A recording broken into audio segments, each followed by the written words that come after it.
Bayangan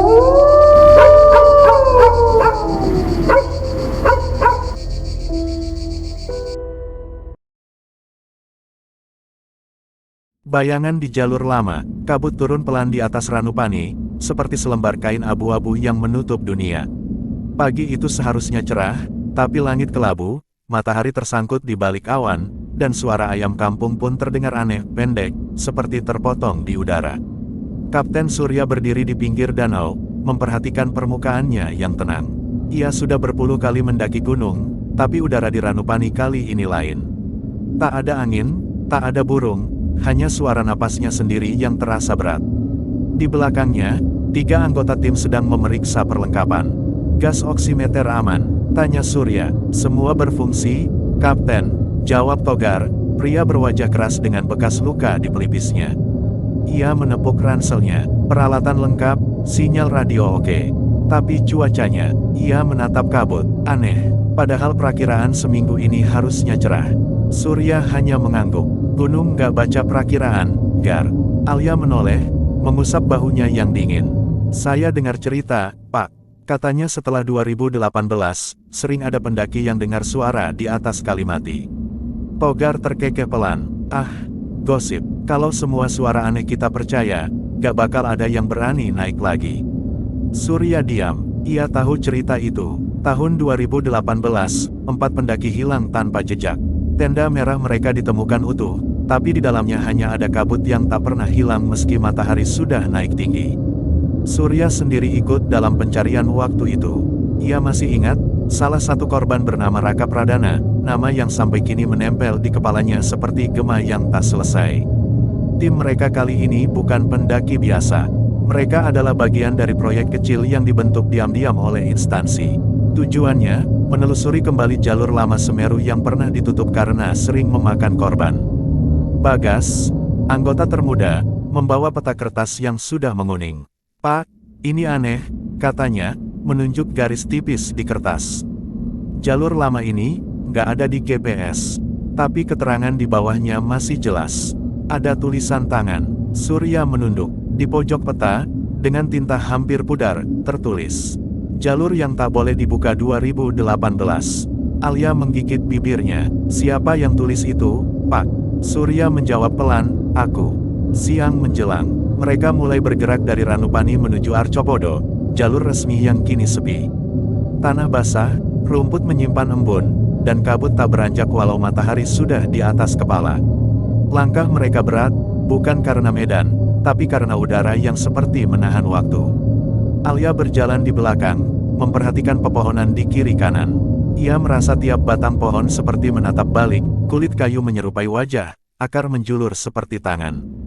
Beberapa kali ia mendengar suara langkah lain, padahal mereka hanya berempat. Langkah kelima, satu lagi di belakang. Ia menoleh, tak ada siapa-siapa. Semua baik. Surya menengok. Alia cepat mengangguk. Baik, Pak. Cuma, rasanya jalur ini makin sempit. Padahal jalur itu sama seperti yang ada di peta. Tapi semakin jauh mereka berjalan, pepohonan makin rapat, dan batu-batu besar yang tadinya jarang kini berbaris seperti pagar. Menjelang sore, mereka tiba di pos kecil yang nyaris tertutup lumut. Bagas membersihkan papan kayu di sana. Tulisan samar masih bisa dibaca. Kalimati 1,5 km. Harusnya kita dekat, katanya. Togar menyalakan radio, tapi hanya suara statis. Gak ada sinyal. Aneh. Di sini biasanya masih dapat frekuensi. Surya menatap ke arah atas gunung. Kabut di sana tebal, seperti gumpalan awan yang menempel di tanah. Tiba-tiba, di antara kabut itu, ia melihat cahaya kecil, seperti pantulan logam dari kejauhan. Ada sesuatu di sana, katanya pelan. Kayak kilat dari logam. Mereka berhenti. Alia memicingkan mata. Mungkin tenda. Surya mengangguk. Kita cek. Tapi hati-hati. Mereka menaiki jalur yang menanjak perlahan. Setiap langkah membuat kabut di sekitar mereka bergoyang. Udara terasa lebih dingin. Napas mulai berembus seperti asap putih. Di tengah kabut itu, tiba-tiba mereka menemukan percabangan jalan, padahal seharusnya jalur menuju Kalimati hanya satu. Satu jalur di kiri, lebih terang dan jelas. Satu lagi di kanan, sempit, hampir tertutup semak dan akar, tapi tanahnya tampak lebih baru, seperti baru saja dilewati seseorang. Togar menatap peta. Nggak ada cabang di sini. Nggak di GPS. Nggak di kertas. Bagas menunduk, menelusuri tanah. Tapi lihat, ada bekas jejak sepatu. Baru, mungkin seminggu. Alia berbisik, mungkin pendaki hilang itu. Surya mengangguk perlahan. Kita ambil kanan, tapi catat jam dan koordinat. Mereka masuk ke jalur kanan. Begitu langkah pertama masuk, dunia berubah. Suara alam tiba-tiba lenyap. Tak ada angin, tak ada serangga, hanya kesunyian yang padat, seperti kapas di telinga. Alia merasa tekanan di dadanya bertambah, ia menoleh ke belakang, dan melihat sesuatu yang membuatnya berhenti. Jalur yang mereka lewati barusan hilang. Di belakang hanya ada kabut putih tebal tanpa bentuk. Pak, suaranya serak. Tadi, jalur keluar kemana? Surya menoleh, wajahnya tegang. Tenang, jangan panik, kita terus saja dulu. Mungkin kabut menutup jalur lama. Togar menendang batu kecil. Batu itu bergulir beberapa meter, lalu berhenti. Dan perlahan bergerak balik sendiri ke arah mereka. Mereka membeku. Alia menutup mulut. Itu, melawan gravitasi, Pak. Surya tak menjawab. Ia menatap tanah itu lama, lalu berkata, kita lanjut. Jangan tinggal di sini terlalu lama. Beberapa menit berjalan terasa seperti berjam-jam. Pepohonan di sekitar berubah bentuk, batangnya lebih besar, daun-daunnya tebal, dan warna tanah menjadi abu-abu gelap. Bau belerang samar tercium, padahal mereka masih jauh dari puncak. Bagas berhenti tiba-tiba. Pak, ada sesuatu di sana. Di depan mereka, di antara kabut, terlihat tanda kayu tertancap di tanah. Mereka mendekat. Tanda itu setinggi dada, dan di atasnya tergantung peluit besi yang berkarat, bergoyang pelan meski tak ada angin. Di bawahnya tertulis dengan cat hitam pudar. Jalur lama, dilarang masuk. Alia berbisik, kenapa tanda ini bisa ada di sini? Jalur lama katanya sudah hilang puluhan tahun. Surya menjawab lirih, berarti kita sudah menemukannya. Udara di sekitar tanda itu semakin berat. Alia merasa napasnya mulai pendek. Suara samar muncul di kejauhan, bukan dari depan atau belakang, tapi dari segala arah, seperti kabut itu sendiri berbicara. Sudah lama tidak ada yang lewat. Jalan ini menunggu langkah baru. Bagas menjatuhkan peta. Pak, itu tadi siapa? Surya tidak menjawab. Ia tahu mereka semua mendengarnya. Togar menyalakan lampu kepala, menyorot sekeliling, tapi sinarnya cuma memantul pada kabut. Dalam pantulan itu, Alia sempat melihat bayangan 4 orang berjalan di antara pepohonan, bayangan yang tak punya tubuh. Surya menatap jam tangannya, pukul 15.27. Ia mencatat cepat di buku log, tangan bergetar. Catat lokasi ini, kita istirahat sebentar, lalu lanjut. Tapi ingat, jangan berpencar. Alia duduk, menarik napas dalam, mencoba menenangkan diri. Tapi saat ia menatap ke arah tanah di depannya, ia melihat sesuatu yang membuat jantungnya berhenti berdetak sesaat. Sebuah jejak sepatu, tepat di tempat ia duduk. Ukurannya kecil, seperti milik seorang wanita. Dan di sampingnya, ada jejak yang sama, mengarah ke dalam kabut, tapi tidak ada jejak kembali. Surya berdiri, memandangi jalur yang menghilang ke kabut itu. Ada seseorang di depan kita, katanya pelan. Mungkin salah satu pendaki yang hilang. Bagas menelan ludah. Kalau mereka masih hidup, kenapa nggak balik? Surya menatap kabut yang bergoyang seperti napas. Mungkin mereka belum tahu sudah berapa lama di sana. Alia merapatkan jaketnya. Udara makin dingin. Ia menatap tanda kayu yang berkarat. Peluitnya bergoyang pelan dan mengeluarkan bunyi lirih seperti bisikan. Selamat datang kembali. Malam turun cepat di jalur itu, lebih cepat dari seharusnya. Padahal jam baru menunjukkan pukul 17.10. Tapi langit sudah sehitam tinta, dan bintang tak terlihat satupun. Surya menyalakan lampu tenda. 4 orang duduk melingkar di bawah pohon besar yang kulitnya penuh ukiran aneh, seperti goresan tangan manusia, tapi terlalu tinggi letaknya untuk dijangkau siapapun. Alia menggigil. Kita beneran mau nginep di sini, Pak? Kalau terus naik, kabut makin tebal, jawab Surya datar. Kita butuh energi buat besok. Togar mengunyah permen jahe. Asal nggak ada yang aneh lagi, saya siap begadang. Tapi baru saja ia selesai bicara, lampu tenda berkedip 3 kali, lalu stabil lagi. Bagas menatap baterainya, masih penuh. Alia menghela napas, kayak ada yang mainin cahaya. Surya tak menjawab, ia sibuk menulis di buku lognya, hal yang selalu ia lakukan setiap malam. Namun kali ini, Setiap kali ia menulis, tinta di kertasnya tampak meresap sendiri, membentuk pola melingkar seperti pusaran air. Ia mengusap matanya, menatap ulang. Tulisan itu kembali normal. Sekitar pukul 19, mereka makan malam seadanya. Suara malam hutan biasanya ramai dengan jangkrik, tapi kali ini hanya senyap. Benar-benar hening, sampai suara sendok ke kaleng pun terasa keras. Alia menatap sekeliling, lalu berbisik, "Pak, boleh saya tanya sesuatu?" Surya mengangguk. "Kenapa Bapak tahu tulisan di peta itu dulu Bapak yang buat?" Surya berhenti makan. Ia menatap kabut di luar tenda. "Karena waktu itu saya pimpin tim pencarian Raka Pradana," katanya pelan.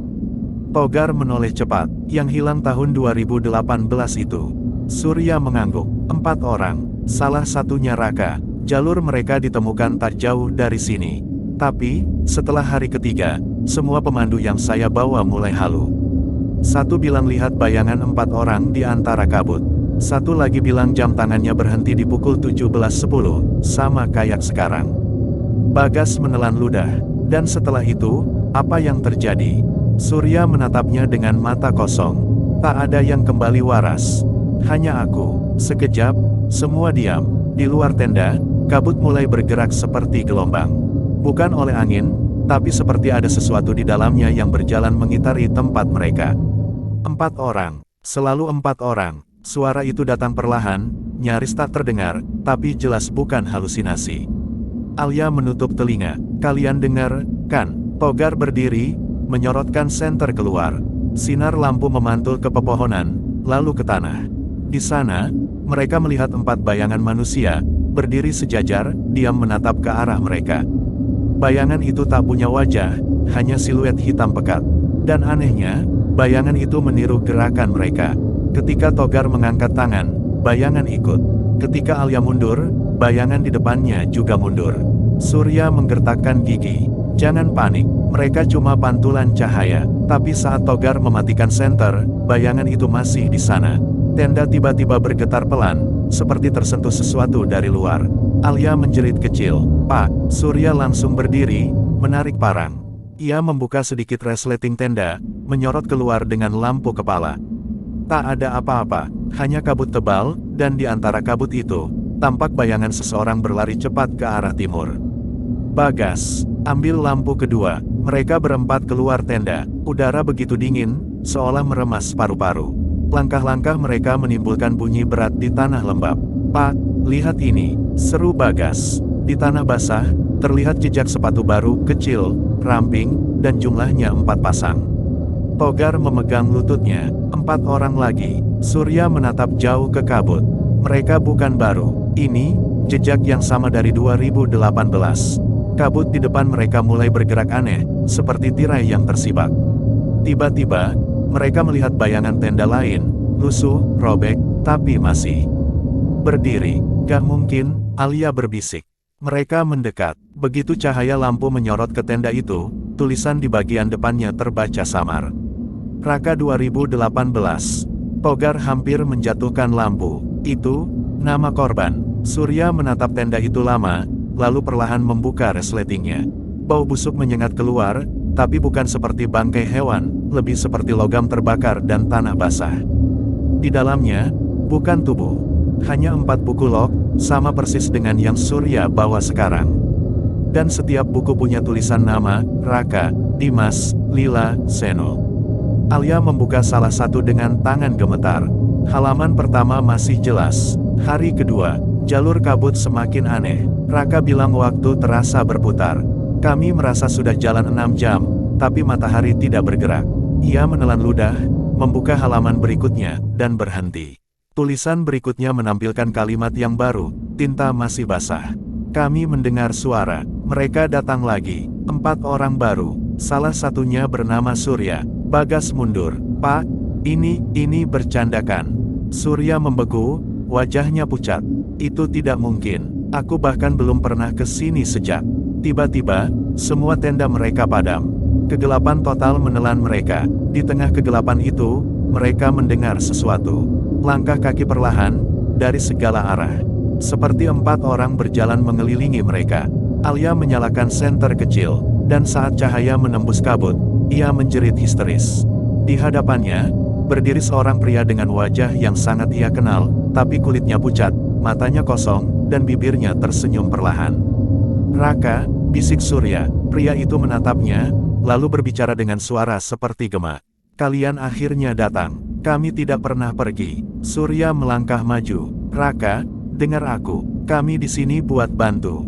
Raka menatapnya datar. "Bantu? Kalian pikir waktu masih berjalan di sini?" Ia menunjuk ke langit. "Lihat, matahari tidak pernah terbit. Hari tak pernah selesai. Jalur ini memutar waktu, Surya." Alia terisak. "Apa maksudnya?" Raka mendekat pelan. "Setiap 4 tahun, jalur ini memanggil 4 orang baru. Supaya yang lama bisa keluar." Togar memandang Raka ngeri. "Berarti, kalian keluar kalau kami terjebak menggantikan kami." Udara langsung membeku. Surya mundur 1 langkah, tapi Raka menatapnya penuh belas kasihan. "Kau menulis peringatan itu, tapi tetap kembali. Gunung ini sudah memilih, Surya." Tiba-tiba kabut berputar cepat, menelan Raka dan timnya dalam pusaran putih. Surya berteriak memanggil nama-nama anak buahnya, tapi suara tak terdengar. Bagas menggapai tangan Alia, tapi tubuh mereka terseret masuk ke cahaya kabut. Suara bergema di segala arah. 4 datang, 4 pergi. Waktu kembali dimulai. Ketika Surya membuka matanya lagi, ia terbaring di tanah lembab. Langit cerah, suara burung terdengar normal. Ia berdiri perlahan, sendiri. Radio di sakunya berbunyi statis. Lalu suara operator terdengar samar. "Tim Semeru 7, laporan terakhir diterima tanggal 22 Oktober tahun 2025. Pencarian dihentikan. Semoga arwah kalian tenang." Surya menatap sekeliling. Tenda mereka masih berdiri, tapi sudah lapuk. Ia berjalan ke arah tanda kayu yang masih berdiri di sana. Peluitnya masih tergantung, tapi kali ini ada ukiran baru di bawahnya. Jalur lama ditutup kembali. 2025. Surya. Kabut itu seperti hidup. Ia tidak sekadar menutup pandangan, ia menelan bunyi, menelan waktu, menelan napas. Ketika Surya membuka matanya untuk kedua kali, udara di sekitarnya terasa lebih pekat dari udara biasa. Sinar matahari menembus kabut dengan warna keemasan, tapi cahaya itu seperti tak punya arah, tak pernah menyentuh tanah. Ia berdiri perlahan, seluruh tubuhnya terasa berat, seperti baru keluar dari mimpi panjang yang lembab. Di sekelilingnya, pepohonan masih sama tinggi, rapat, tapi tampak sedikit berubah, seolah-olah hutan ini menua beberapa tahun dalam semalam. Surya menyentuh tanah, dingin, basah, namun tak ada embun. Ia memanggil, "Alia, Bagas, Togar." Suara itu memantul ke segala arah, tapi anehnya, gema yang kembali tidak identik. Ada selisih nada, seolah-olah seseorang mengulang suaranya, bukan pantulan. "Dotlia, Gasgar." Suara itu terdengar lagi, tapi kini seperti datang dari jauh di dalam kabut. Dan Surya tahu betul, itu bukan gema. Ia mengambil radio dari sabuknya. Perangkat itu mati, tapi lampu indikatornya menyala merah pelan-pelan, seolah jantung kecil yang masih berdetak. Surya memutar knobnya, suara statis memenuhi udara, lalu samar-samar, suara perempuan terdengar di sela-sela dengung logam itu. "Kau menulis lagi." Surya membeku, suaranya seperti Alia, tapi lebih berat, dan di ujung kalimat ada gema yang aneh, seperti suara itu datang dari masa depan, bukan dari ruang di sekitarnya. "Kau menulis lagi." Ia menatap ke bawah. Buku log yang tadi ia simpan di saku rompinya kini terbuka sendiri. Tinta di halaman itu basah, meski ia tidak menulis apapun. Tulisan itu baru, rapi, dan ditulis dengan tangannya sendiri. "Hari pertama, aku terbangun sendirian, tapi hutan ini mengenalku." Ia menarik napas panjang, dingin, setiap helaan terasa seperti asap membatu di tenggorokannya. Ia mulai berjalan, langkah-langkahnya nyaris tak bersuara di tanah yang lunak. Dan setiap kali ia melangkah 10 meter, pemandangan di depannya berubah sedikit. Seperti dunia ini bergeser perlahan, menata ulang dirinya. Pohon-pohon itu tidak pernah sama. Ada satu dengan akar seperti tangan manusia yang meraih dari tanah. Ada satu lagi yang batangnya seperti dipelintir dari dalam. Dan di antaranya tumbuh bunga-bunga kecil berwarna abu-abu pucat. Surya jongkok, menyentuh salah satunya. Bunganya lembut seperti kapas, tapi dinginnya aneh, dingin seperti logam, bukan air. "Bukan di peta," gumamnya. "Tidak ada jalur ini di peta manapun." Ia mencoba menandai pohon dengan parang, tapi begitu ujung besi menyentuh kulit pohon, pohon itu mengeluarkan bunyi seperti erangan pelan, dan luka di batangnya menutup sendiri hanya dalam beberapa detik.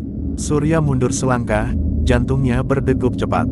Hutan ini hidup, dan ia sadar, bukan cuma waktu yang terputus di sini, gunung ini sedang mengingat. Sekitar 1 jam berjalan, kabut mulai memucat. Ia mendengar sesuatu dari kejauhan, bunyi logam, seperti peluit jatuh ke batu. Surya berlari kecil ke arah suara itu, dan di balik kabut tipis, ia melihat seseorang berdiri membelakanginya. Dengan rompi kuning Basarnas yang sudah lusuh, dan tulisan kecil di punggungnya, Togar.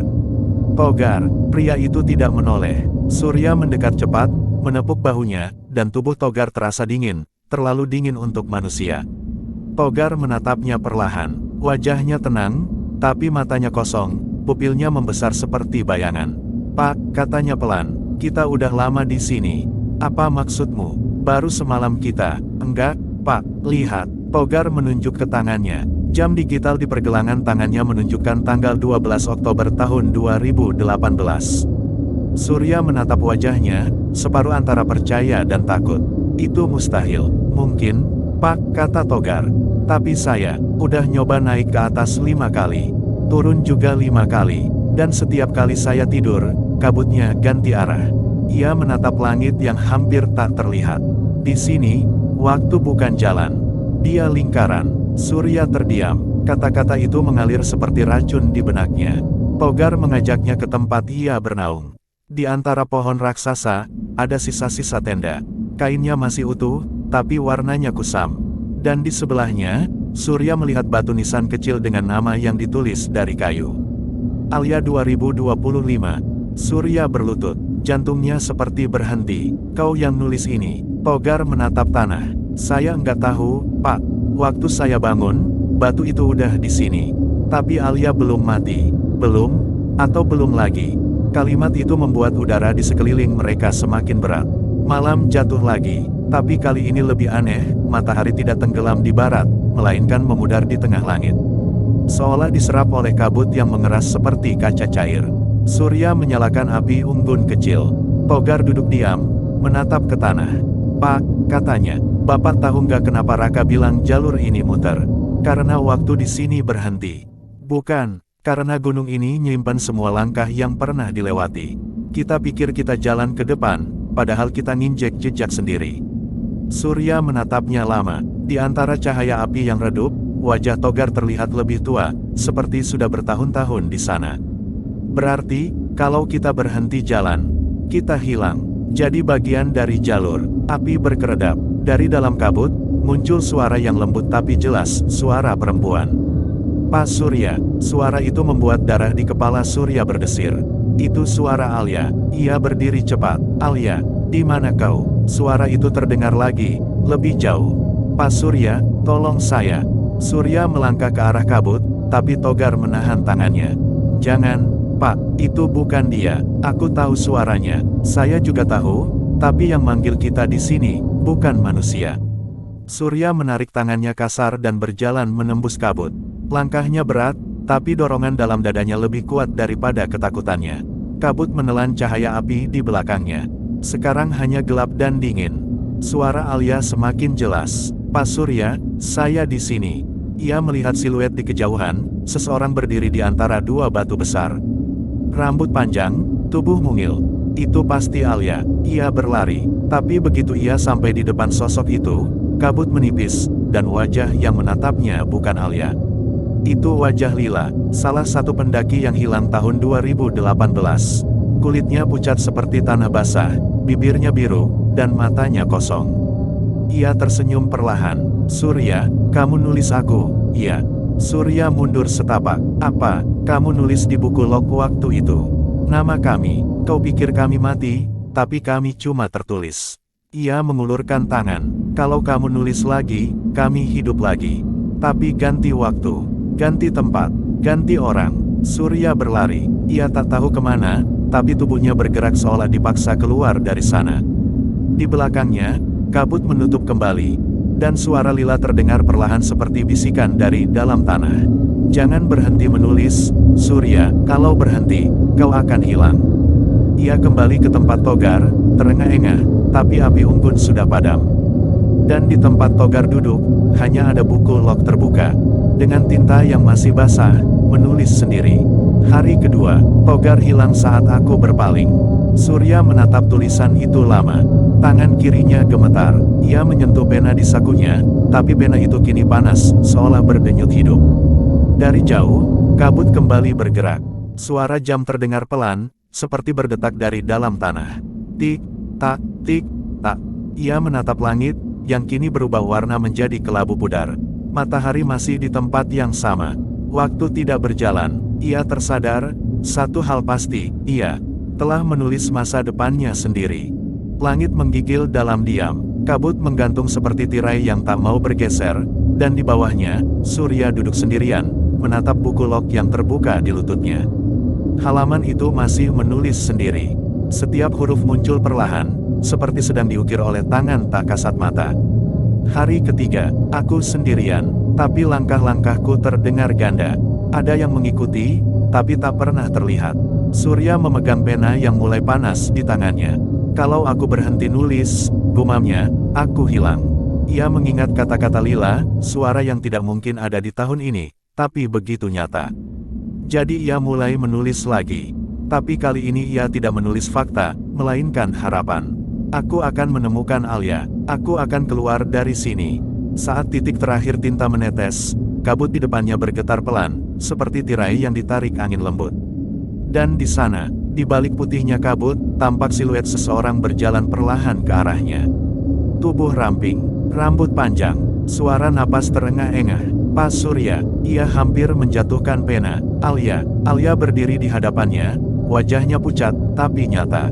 Ia memeluknya cepat, seolah takut sosok itu hanya bayangan. Pak, di mana yang lain? Aku nggak tahu. Togar hilang.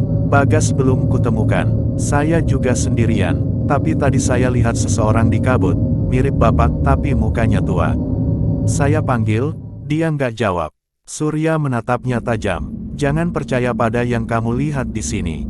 Mereka duduk di bawah pohon besar, diam lama, hanya mendengar detak jam dari dalam tanah.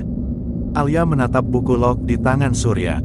Bapak, nulis, kalau aku berhenti, kabut datang. Berarti gunung ini tahu tulisan bapak. Atau gunung ini membaca pikiranku. Malam turun lagi, tapi tidak ada perubahan warna. Hanya udara yang makin dingin, dan waktu yang seolah berhenti di 1 jam yang tak berujung. Alia berusaha tidur, tapi Surya tetap terjaga. Setiap kali ia menutup mata, ia mendengar sesuatu. Suara pena menulis di tanah. Lembut, berulang, seperti ada yang menyalin setiap baris yang ia tulis. Ia menyorotkan lampu ke arah suara. Dan di sana, di tanah basah, huruf-huruf mulai muncul sendiri, tapi bukan dari penanya. Tulisan itu berbaris perlahan di tanah, seperti cacing-cacing bercahaya. Hari keempat, Alia sudah mulai lupa siapa dirinya. Surya membeku, ia menatap ke arah Alia yang masih terbaring. Gadis itu menggigil pelan. Alia, Pak, kau masih ingat kapan kita mulai mendaki? Hari, Rabu, iya. Hari itu Minggu. Alia menatapnya lama, seolah mencoba mengingat, tapi matanya kosong. Oh, iya, hari itu kita turun, iya. Surya terdiam, ia tahu apa artinya, waktu mulai memakan ingatan. Keesokan paginya, meski matahari tak pernah benar-benar terbit, mereka melanjutkan berjalan. Setiap langkah terdengar seperti gema di dunia kosong. Surya memperhatikan tanah, jejak sepatu mereka berdua terus muncul di depan mereka. Bukan di belakang, di depan. Seolah jalur itu sedang menuliskan masa depan mereka selangkah demi selangkah.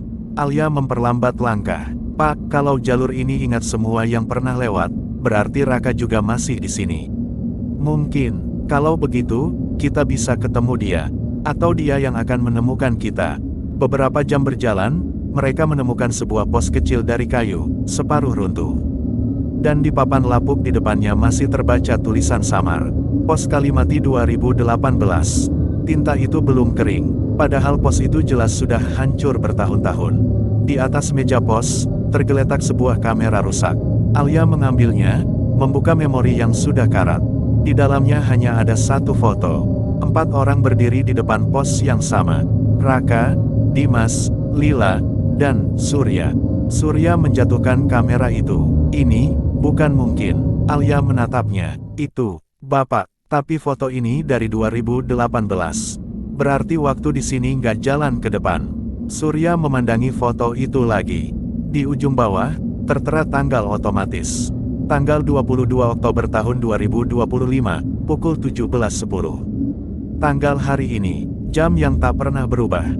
Sore datang tanpa senja. Alia duduk diam, menatap kosong ke kabut. Ia mulai menggigiti ujung jarinya, seperti anak kecil ketakutan. Pak, saya nggak yakin kita masih hidup. Jangan ngomong begitu. Saya nggak ngerasa lapar, nggak haus, tapi saya lelah.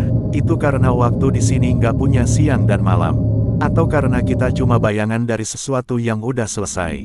Suara Alia makin pelan, sampai akhirnya hilang. Surya menatapnya, dan saat ia berkedip, Alia sudah tidak ada. Di tempatnya duduk, hanya ada bayangan hitam di tanah yang tak bergerak. Dan di sampingnya, buku log Surya kembali terbuka. Hari kelima, Alia pergi sebelum aku menulis namanya. Aku terlalu lambat. Surya menatap pena di tangannya. Tangannya gemetar, tapi ia menulis lagi. Karena ia tahu, selama ia menulis, ia masih ada. Aku masih di sini. Aku masih di sini. Tinta menetes deras, menulis kalimat yang sama puluhan kali sampai halaman penuh.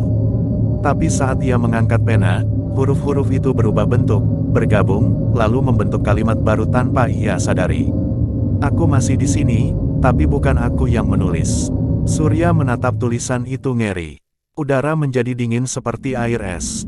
Ia menatap ke sekeliling, dan di sana, berdiri 4 sosok kabur di balik kabut. 4 siluet itu pelan-pelan mendekat. Dan ketika kabut bergeser, ia melihat wajah mereka. Raka, Dimas, Lila, dan Surya. 4 wajah yang sama dengan miliknya sendiri. Masing-masing dengan ekspresi yang berbeda.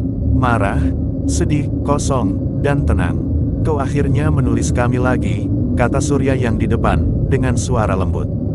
Kau pikir bisa keluar dengan menulis.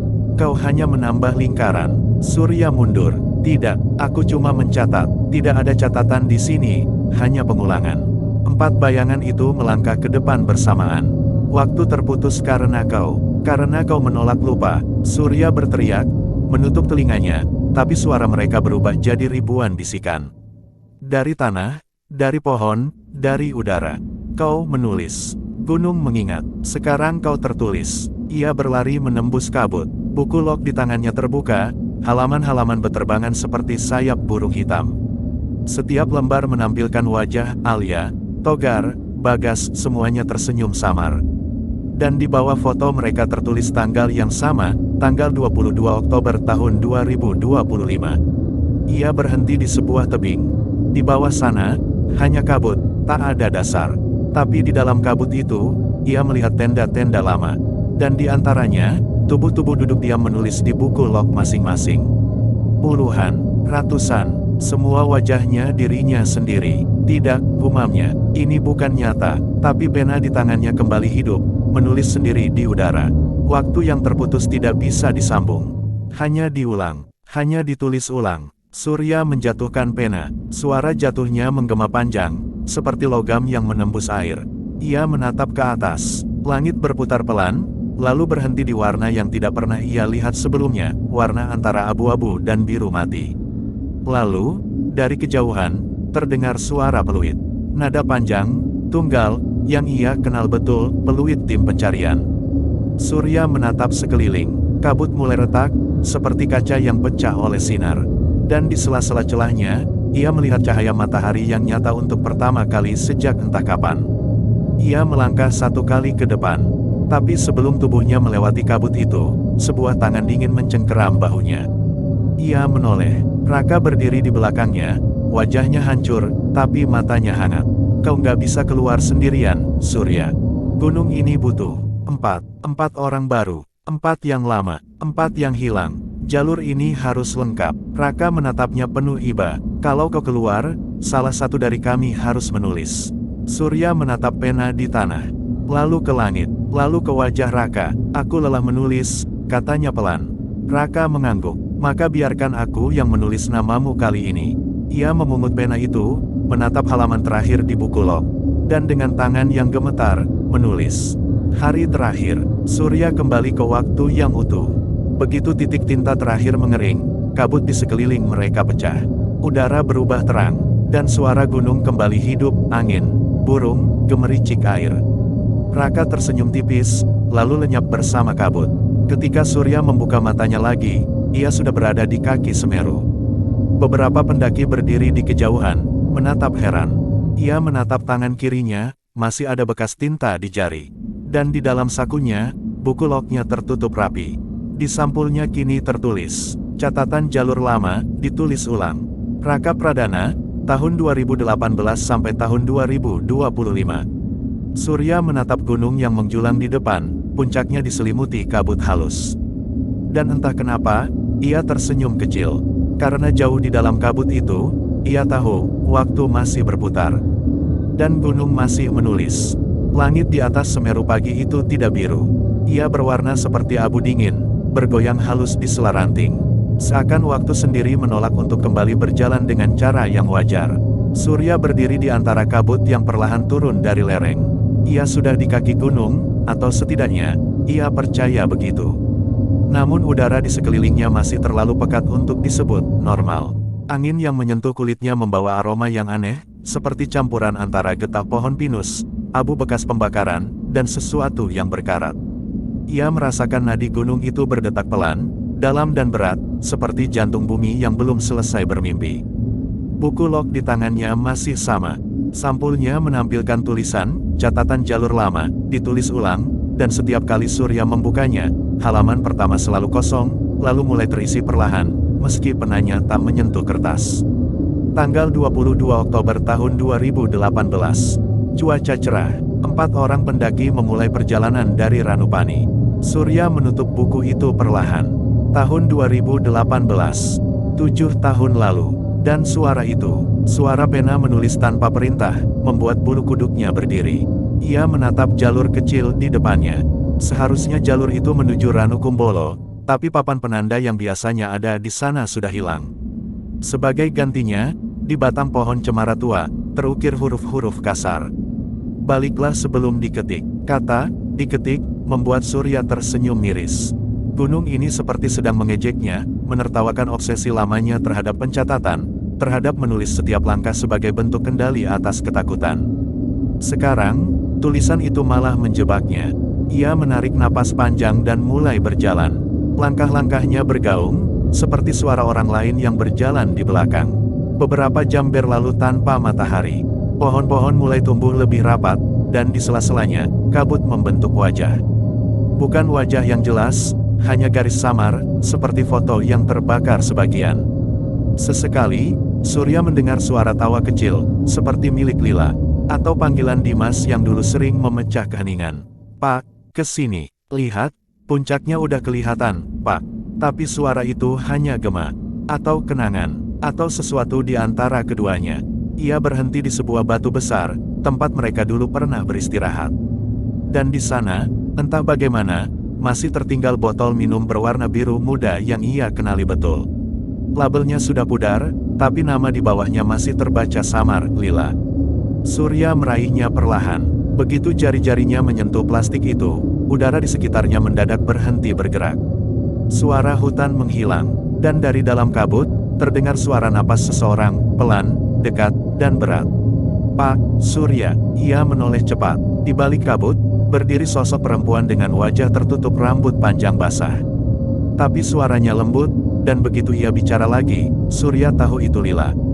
"Bapak datang terlalu cepat, cepat," suaranya serak. "Aku terlambat 7 tahun. Tidak di sini. Di sini waktu hanya berputar, bukan berjalan." Lila melangkah pelan mendekat, langkahnya tidak menginjak tanah, seolah ia melayang di atas kabut. Di tangan kirinya, ia membawa kamera hitam tua yang rusak di satu sisi. "Ingat ini," katanya, "kamera tim dokumentasi. Itu yang kita bawa tahun 2018. Kita," ia menatapnya tajam. "Kau sudah lupa, Pak? Aku yang memotret foto terakhir kita." Lila membuka kamera itu perlahan. Alih-alih film, di dalamnya terisi gulungan kertas panjang seperti pita mesin tik. Tiap baris di pita itu berisi kata-kata yang sama, diulang ratusan kali. "Jangan tulis ulang waktu yang belum selesai. Lila menarik satu ujung pita itu, dan pita itu terus keluar, panjang, tanpa henti, bergelombang di udara seperti ular putih. Setiap huruf bergetar lembut, seperti masih hidup. Surya menatapnya ngeri. Apa maksudnya? Gunung ini tidak suka diingat, jawab Lila tenang. Tapi kau terus menulis. Setiap kali kau menulis, kau membuat salinan waktu.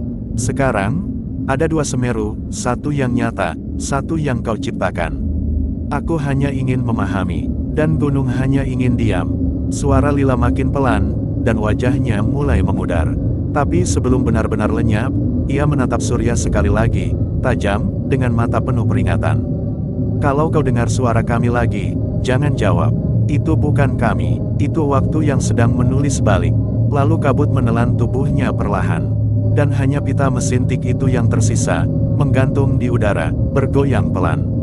Surya menatap pita itu. Ia mencoba menyentuhnya, tapi setiap kali jarinya hampir menyentuh huruf, pita itu berubah jadi abu halus dan lenyap. Dari abu itu, terdengar suara pelan seperti desis kertas dibakar. Masih ingat 2018, pas Surya. Ia menutup telinganya, tapi suara itu tidak datang dari luar, ia berasal dari dalam kepalanya, dari dalam buku log yang masih ia genggam. Ketika ia membukanya lagi, halaman pertama sudah berubah. Bukan tulisan baru, tapi foto, gambar 4 orang yang berdiri di lereng, wajah mereka diselimuti kabut tipis. Dan di bawah foto itu tertulis, tanggal 22 Oktober tahun 2018 gunung belum selesai menulis. Surya berjongkok, ia menatap tanah, mencoba menenangkan diri. Tapi tanah di bawahnya mulai lembut, seperti lumpur, lalu berdenyut perlahan. Sebuah suara dari dalam bumi terdengar jelas, dalam, seperti napas besar yang tertahan. Kalau waktu menulis ulang dirinya sendiri, siapa yang membaca? Suara itu tak punya sumber, tapi tiap kata menggema di udara, menabrak sisi kepalanya, membuatnya hampir pingsan. Ia berlari, tak tahu kemana, hanya ingin menjauh dari suara itu. Namun di setiap pohon yang ia lewati, ia melihat ukiran baru muncul sendiri di kulit batang. Raka 2018, Lila 2018, Dimas 2018, Surya 2025. Nama-nama itu muncul satu persatu, seolah pohon-pohon sedang menulis daftar abadi. Ia berhenti di sebuah lereng curam. Di sana berdiri tenda-tenda tua yang tampak masih utuh, padahal warnanya sudah pudar dimakan waktu. Ia mengenali bentuknya, itu tenda tim ekspedisi 2018. Dengan hati-hati, Surya membuka salah satu tenda.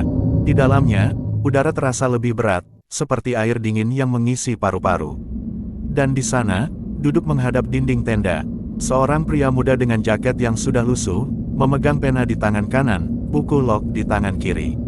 Surya terpaku, karena wajah pria itu adalah dirinya sendiri, 7 tahun lebih muda. Kau datang juga, kata pria muda itu tanpa menoleh. Apa ini? Mimpi? Tidak, ini catatan yang belum selesai. Suara mereka sama, hanya nada yang berbeda, yang muda terdengar jernih, sedangkan suara Surya sekarang serak, berat oleh tahun-tahun kehilangan. Aku menulis kita berhenti di Kalimati, kata Surya muda. Tapi kau menulis kita selamat. Sekarang gunung bingung, harus percaya siapa. Jadi waktu terpecah. Tidak, kau yang memecahnya. Surya tua menggenggam lututnya, tubuhnya gemetar. Aku cuma ingin memperbaiki apa yang salah. Kesalahan bukan pada waktu, jawabnya pelan. Kesalahan ada pada siapa yang ingin menguasainya. Surya muda menatapnya. Kau masih ingat hari saat Dimas jatuh? Pertanyaan itu menusuk seperti pisau. Surya diam lama sebelum menjawab. Aku yang menulis dia jatuh, karena aku takut kalau dia hidup. Dan karena itu, gunung menuliskannya jadi nyata. Keheningan membentang panjang, lalu Surya muda menutup buku lognya. Sekarang kau tahu kenapa kita tidak boleh menulis ulang masa lalu. Surya tua mengangguk pelan, tapi sebelum ia sempat bicara, udara di tenda bergetar pelan. Dan suara langkah kaki mendekat dari luar, berat, pelan, dan berirama. Mereka berdua menatap ke arah pintu tenda. Bayangan seseorang muncul di balik kain. Siluetnya ramping, tapi tinggi. Dan dari bentuknya, Surya tahu, itu bukan manusia biasa. Bayangan itu berdiri diam di luar tenda. Tidak bergerak, tidak bersuara, hanya berdiri, seperti menunggu. Kain tenda bergetar lembut oleh embusan angin.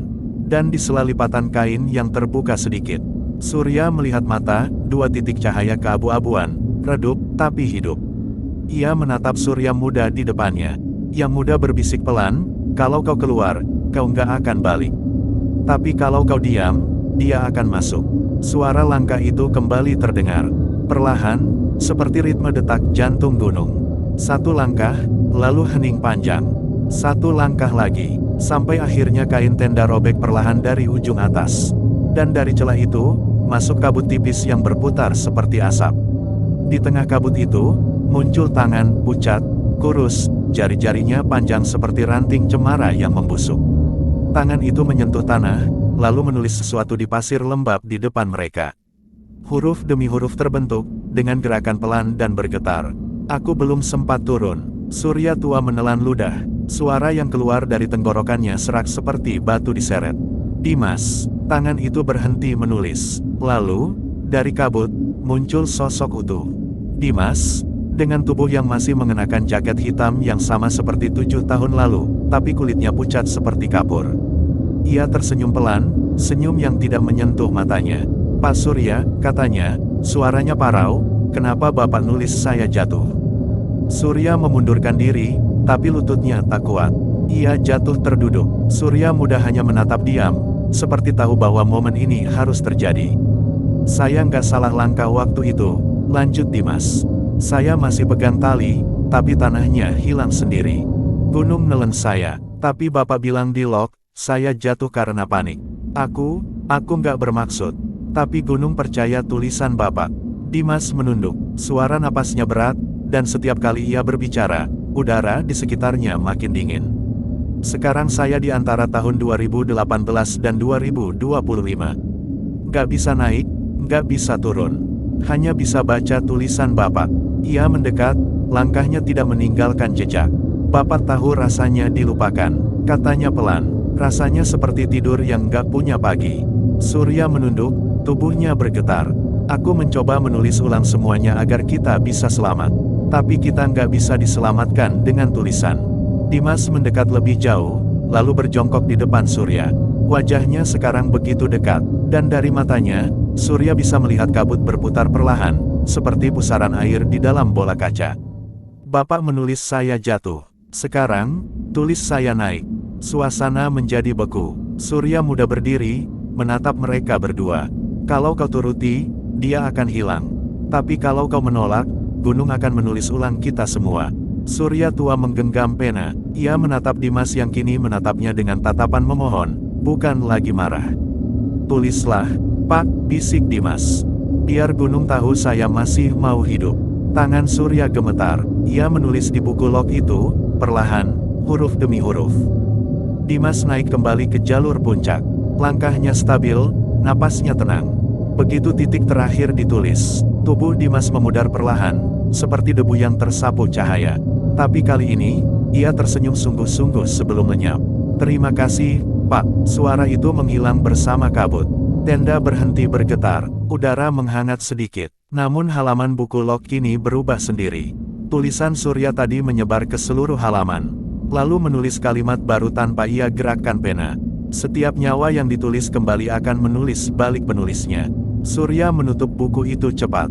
Namun di luar tenda, suara langkah masih terdengar, kali ini lebih banyak. 3, 4, 5 langkah. Seolah seluruh gunung ikut berjalan mengitari tempat mereka. Surya muda menarik napas panjang. Sekarang giliranmu. Giliran apa? Kau harus menulis tentangku. Aku yang kau tinggalkan. Surya menatap dirinya yang muda. Kalau aku tulis kau, aku berhenti di sini. Kau terus ke depan. Begitu cara gunung menjaga keseimbangan. Surya muda tersenyum tipis. Gunung ini bukan tempat orang hidup, Pak. Gunung ini tempat kenangan mencari jalan pulang. Di luar, kabut menipis. Langit memerah samar, tanda waktu akhirnya bergerak lagi. Surya membuka halaman terakhir buku lognya. Tinta di tangannya nyaris habis, tapi ia tetap menulis. Surya 2018 berhenti menulis di Kalimati. Surya 2025 melanjutkan langkah ke puncak. Gunung menutup catatannya. Begitu kalimat terakhir selesai, tenda runtuh dengan suara lembut, seperti kain tua yang akhirnya lelah menahan rahasia. Surya berdiri sendiri di tengah hutan. Tidak ada tenda, Tidak ada kabut, tidak ada suara. Hanya aroma tanah basah dan bisikan samar di telinganya. Teruskan, Surya. Gunung belum selesai. Ia berjalan naik. Langkahnya berat, tapi setiap pijakan terasa nyata. Seperti bumi benar-benar menerima keberadaannya lagi setelah lama menolaknya. Langit mulai berubah warna, biru kelabu, lalu oranye, lalu hitam. Dan di kejauhan, ia melihat siluet Mahameru, puncak tertinggi. Berdiri tegak seperti penjaga waktu itu sendiri. Saat ia berhenti untuk mengatur napas, buku log di sakunya bergetar pelan, seolah ingin dibuka. Ia mengeluarkannya, membuka halaman pertama. Di sana tertulis dengan tinta yang masih basah. Hari ini aku dengar suara mereka lagi. Tapi kali ini, mereka bicara dari masa depan. Langit bergemuruh pelan, suara seperti guntur, tapi bukan cuaca, lebih seperti langkah kaki raksasa dari dalam bumi. Surya menatap ke arah puncak. Kabut hitam mulai keluar dari kawah, membentuk bayangan tinggi yang menyerupai manusia. Bayangan itu menunduk, suaranya berat, bergulung seperti batu bergeser. Kau pikir waktu bisa kau tulis? Waktu hanya bisa dibisikkan. Surya tidak menjawab. Ia menatap ke arah bayangan itu, lalu menulis di halaman terakhir. Aku tidak menulis waktu, aku menulis bisikannya. Dan begitu kalimat itu selesai, bayangan di puncak berhenti bergerak. Langit mendadak tenang. Gunung Semeru diam, seolah akhirnya puas dengan jawabannya sendiri. Surya berdiri lama di sana, merasakan udara berubah hangat, dan untuk pertama kalinya sejak 7 tahun lalu, ia merasa waktu kembali berjalan. Di langit, burung-burung melintas. Di bawah, hutan kembali berbisik dengan suara dedaunan yang bergesekan lembut. Ia menatap buku lognya sekali lagi, dan di halaman terakhir yang kini kosong, muncul tulisan halus yang bukan miliknya. Cerita ini belum selesai. Gunung masih menulis. Fajar tidak datang hari itu. Langit hanya berwarna abu-abu pudar, seakan waktu menolak menyalakan pagi. Surya berjalan di jalur batu berlumut, dengan langkah yang pelan dan berat seperti mimpi yang terlalu lama. Ia tidak tahu berapa lama sudah berjalan, jam tangannya mati, ponsel membeku di layar hitam, dan napasnya mengembun tanpa henti meskipun udara tak lagi sedingin semalam. Di kejauhan, gunung masih sama, tenang, megah, tak tersentuh. Tapi setiap kali ia menatap puncaknya, ada sesuatu yang berbeda. Jalur yang baru saja ia lewati seolah berubah bentuk, batu bergeser, pepohonan bertukar posisi. Seperti gunung sedang bermain dengan tata letak dunianya sendiri. Surya berhenti di sebuah batu besar yang ditumbuhi lumut tebal. Di situ, ada jejak kaki, 4 pasang, mengarah ke arah puncak. Ia mengenal pola sepatunya, itu jejak dirinya dan teman-temannya 7 tahun lalu. Ia berjongkok, menyentuh tanah. Jejak itu masih baru, lembab, seolah mereka baru lewat beberapa menit sebelumnya. Aku sudah nulis ini, gumamnya pelan. Kenapa masih ada? Ia mengeluarkan buku log dari ranselnya. Halaman terakhir yang ia tulis masih terbuka, kalimat, gunung masih menulis. Tapi tepat di bawahnya, kini muncul baris baru, tipis dan samar. Hari ini aku bangun di tempat yang sama. Surya menatap halaman itu lama. Kalimat itu bukan miliknya, tulisan tangannya mirip, tapi lebih kaku. Dan tanggal di atasnya, tanggal 23 Oktober tahun 2025. Tanggal hari ini, tidak mungkin, katanya pelan. Namun ketika ia menoleh, langit sudah berubah. Matahari terbit samar di balik awan, tapi tidak bergerak. Hanya menggantung di sana, beku, seperti gambar di dinding. Lalu suara terdengar dari belakang. Langkah sepatu di bebatuan, 4 langkah. Surya membalik badan cepat, dan di sana, berdiri 4 orang, mengenakan pakaian pendaki yang sama seperti dirinya dulu. Raka, Dimas, Aji, Arum, mereka tampak seperti dulu, wajah mereka utuh, tidak ada luka, tidak ada debu. Seolah waktu tak pernah menyentuh mereka. Pak Surya, kata Raka dengan suara tenang. Kami nyasar lagi, iya. Surya terdiam, bibirnya kaku. Kalian, Aji tertawa kecil. Bapak kenapa bengong gitu? Baru juga sampai di Kalimati. Arum tersenyum lembut, sama seperti dulu, sebelum semuanya berubah di lereng itu. Pak, nanti saya yang masak ya, kayak dulu. Surya melangkah mundur perlahan. Jantungnya berdetak tak beraturan. Ini nggak mungkin, bisiknya. Kalian sudah apa, Pak? Potong Dimas, nada suaranya datar. Sudah ditulis mati. Surya terdiam. Dimas menatapnya dengan tatapan dingin yang pernah ia lihat di kabut malam sebelumnya. Bapak pikir kami nggak bisa baca, katanya perlahan. Gunung kasih kami halaman yang Bapak tulis. Setiap kata yang Bapak buat jadi jalan buat kami kembali ke sini. Raka mendekat, langkahnya berat tapi mantap. Bapak bawa buku itu, kan? Surya memegang tasnya erat. Aku cuma mau menebus kesalahan. Dengan menulis ulang kami, tanya Raka. Itu bukan tebusan, Pak. Itu pengulangan. Langit bergetar, gunung bergemuruh pelan, seperti menyetujui ucapan mereka. Kabut turun perlahan dari puncak, melingkupi jalur. Hari ini nggak akan selesai, kata Arum pelan. Kita akan terus naik, terus jatuh, terus nulis ulang, sampai Bapak berhenti menulis. Surya gemetar. Kalau aku berhenti, gunung berhenti, jawab Aji. Dan kita semua ikut hilang. Kabut makin tebal, warna dunia memudar jadi abu-abu kehijauan. Surya merasa pusing, langkahnya tak menapak tanah lagi, seolah ia melayang di antara dua lapisan waktu. Ia menatap wajah mereka satu-satu. Mereka masih seperti dulu, tapi di balik kulit mereka, sesuatu tampak bergerak, samar, seperti bayangan yang berputar di bawah permukaan air. Bapak yang bikin hari ini nggak berakhir, kata Dimas, nadanya kini penuh kemarahan. Gunung cuma mengikuti tulisan Bapak. Hari ini Surya bangun di tempat yang sama. Itu kalimat Bapak, kan? Aku nggak pernah nulis itu. Tapi tulisan Bapak di masa lalu terus menulis sendiri di masa depan. Mereka mendekat bersamaan, 4 bayangan di antara kabut. Surya melangkah mundur, lalu tersandung batu dan jatuh. Buku log terlepas dari tangannya dan terbuka di udara. Halamannya berputar sendiri, tertiup angin yang dingin dan tajam seperti bisikan. Dan di sana, Surya melihat sesuatu yang membuatnya membeku. Nama-namanya, ratusan kali tertulis berulang di setiap halaman. Surya, Surya, Surya. Dan di bawahnya, sebuah catatan dengan tinta merah. Setiap hari yang diulang, memakan satu kenangan dari penulisnya. Suara langkah mereka makin dekat. Surya meraih buku itu dan memeluknya ke dada. Aku nggak mau hilang, bisiknya.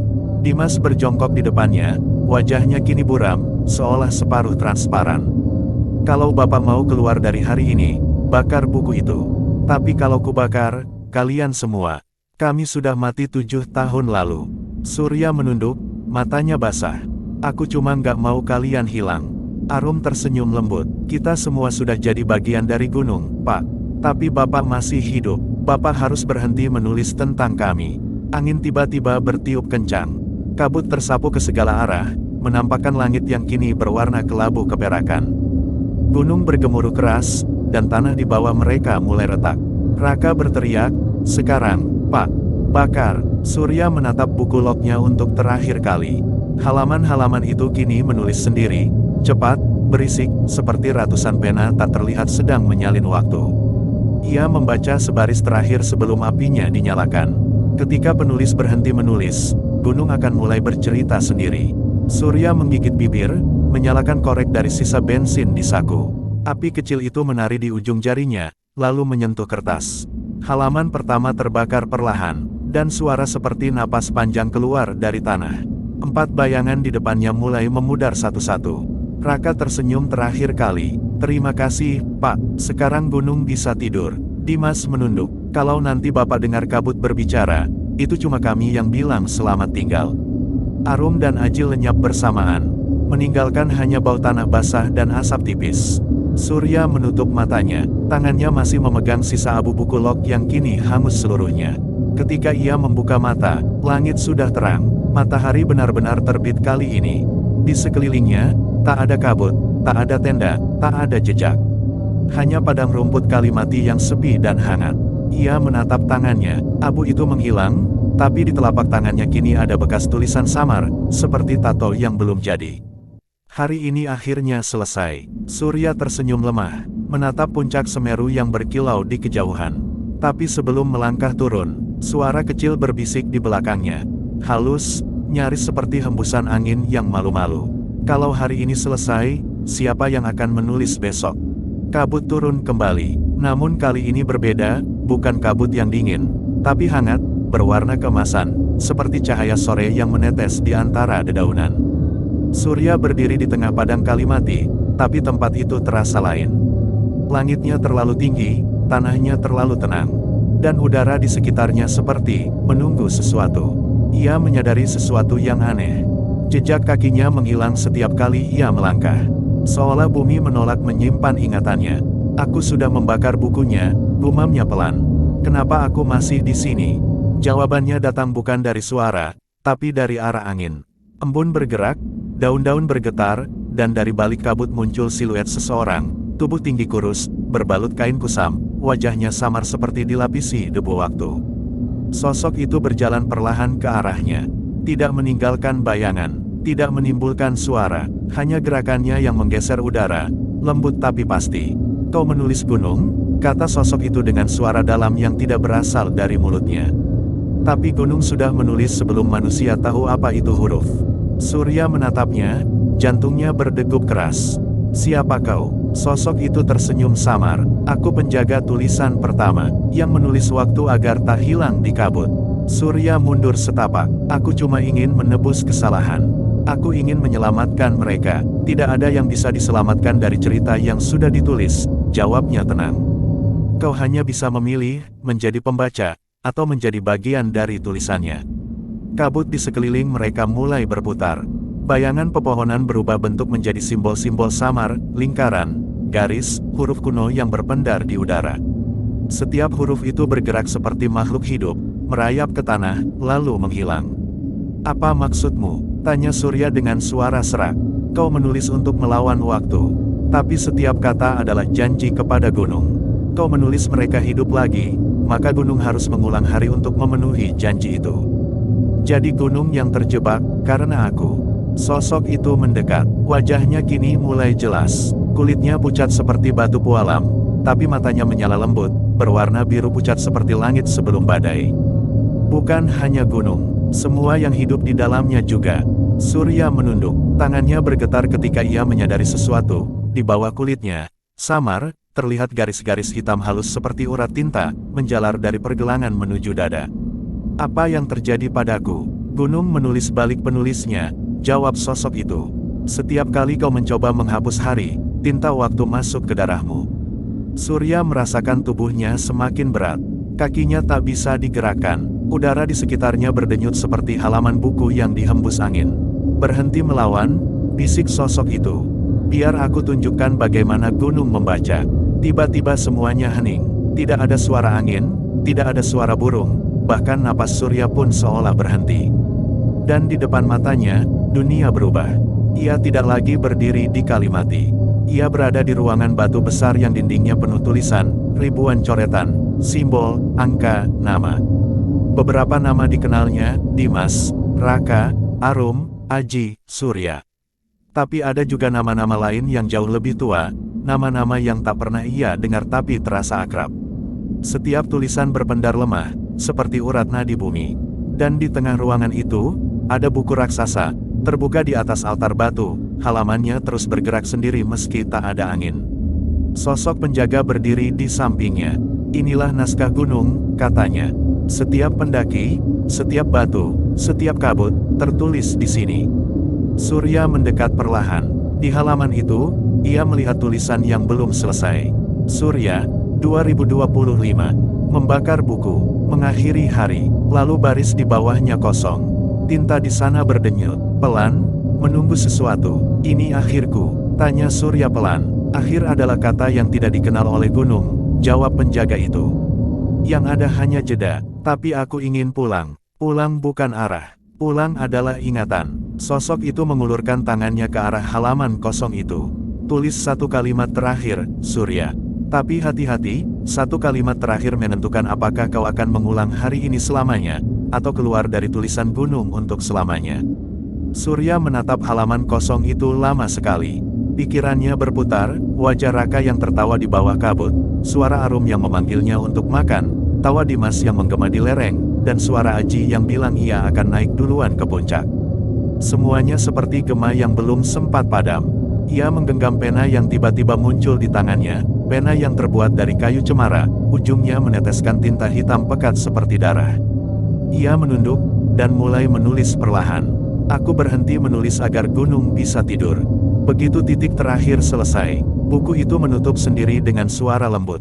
dan cahaya emas menyebar dari celah halamannya, mengisi ruangan itu sampai semuanya putih. Ketika cahaya mereda, Surya membuka matanya. Ia berdiri di lereng Ranu Kumbolo. Air danau tenang, langit biru bersih, dan matahari baru muncul di balik punggung gunung. Tidak ada kabut, tidak ada suara langkah, tidak ada halaman yang menulis sendiri. Hanya burung-burung yang berterbangan pelan di atas air, dan aroma tanah pagi yang lembab dan nyata. Ia meraba sakunya, buku log sudah tidak ada. Yang tersisa hanyalah abu hitam halus di telapak tangannya. Surya tersenyum, kali ini senyum yang benar-benar hidup. Akhirnya selesai, katanya pelan. Ia melangkah ke tepi danau, mencuci tangannya, dan menatap pantulan wajahnya di air. Untuk sesaat, air itu tenang. Tapi kemudian, permukaannya bergetar pelan. Dan dari dalam pantulan itu, bayangan seseorang menatap balik. Bukan dirinya, bukan Raka, bukan Dimas, tapi penjaga gunung. Wajahnya samar, matanya biru pucat, dan suaranya terdengar di dalam kepala Surya. Terima kasih sudah menulis untukku, Surya. Air danau beriak sekali, lalu tenang kembali. Sejak hari itu, Gunung Semeru benar-benar sunyi. Tak ada kabar pendaki hilang. Tak ada kabut yang menutup jalur puncak. Tapi setiap kali matahari sore menyorot padang Kalimati, orang-orang mengatakan mereka bisa melihat samar-samar 4 bayangan berjalan di antara cemara.